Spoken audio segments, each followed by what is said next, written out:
Finally got this bad boy set up, and she's a killer. Alright, so I finally had time to take this homemade creation I've made out, test, tune, and I am in love with this new truck. So I figured I'd go over the final build and what all I've done, in case anybody who follows me is wanting to build a really badass MOA crawler. So I'll try to make this a quick video on everything that I've done to this bad boy. Of course, it started out as a bully. First thing I've done is the deluxe super light axles and the Hobby Wing Fusion brushless motors. Put deluxe shocks on it. They're 96 millimeters. Then I went with some new carbon wheels, and of course I stayed with the 2-tube bully pins. It's a killer tire for the East Coast. Next, I swapped out the chassis. It's a JN80. I believe it was made out of Portugal or Poland. But once I did all that, it was still about a 13-inch wheelbase truck.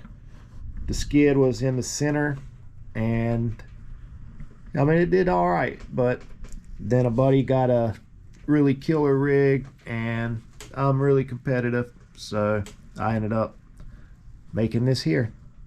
So in order to achieve the forward skid, I had to get some really short front links. I believe they're about 3.5 inches long. Then I went with some really long high bent links in the rear. They're about 8.5 inches long. A guy named Mike Chu on Facebook, he makes them for the Black Sheep altitudes. And yeah, I just basically took a Black Sheep altitudes link kit and put them on an MOA. So once you do that, the skid is forward, but then I wanted to bring an angle. I wanted it to angle more for breakovers, so I've cut the bottom of the chassis off. And I'm trying to get the camera to focus here, but you can see I've cut almost 1/2 inch off the bottom of the chassis. And in return, that has made my breakover 10 times. Try to explain it a little better. The links used to be down about where my thumb would be. It's hard to point when my hands don't work.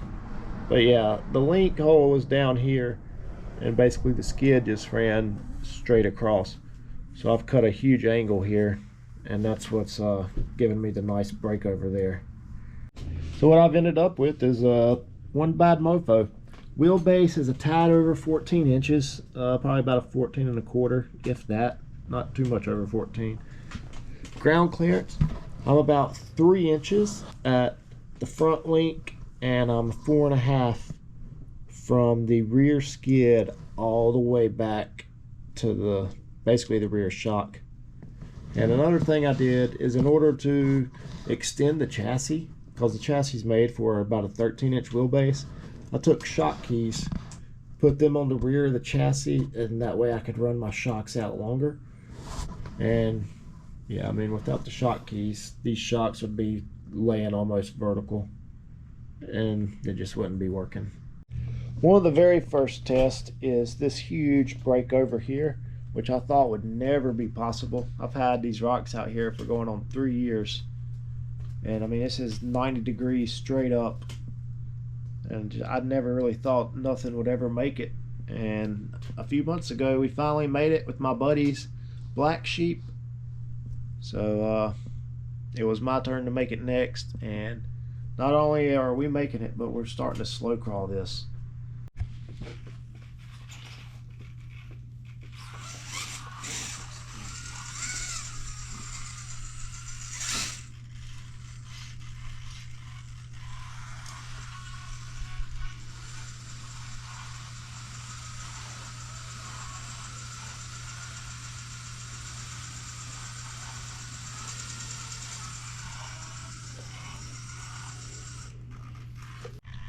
And the next new climb I've been working on is basically the wall.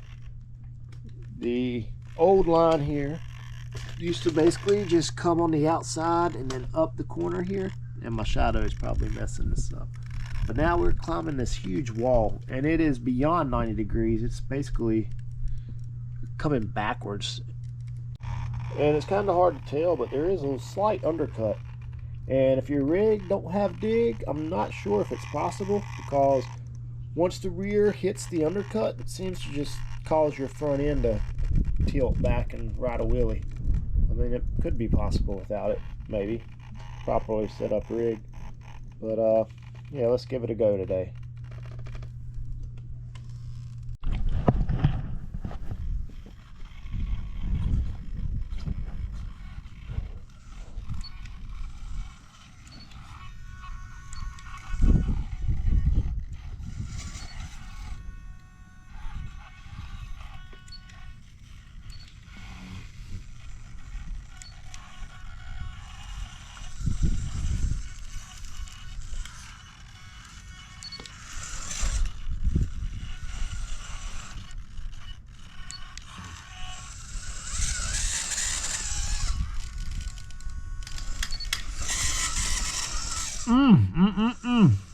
Like a boss.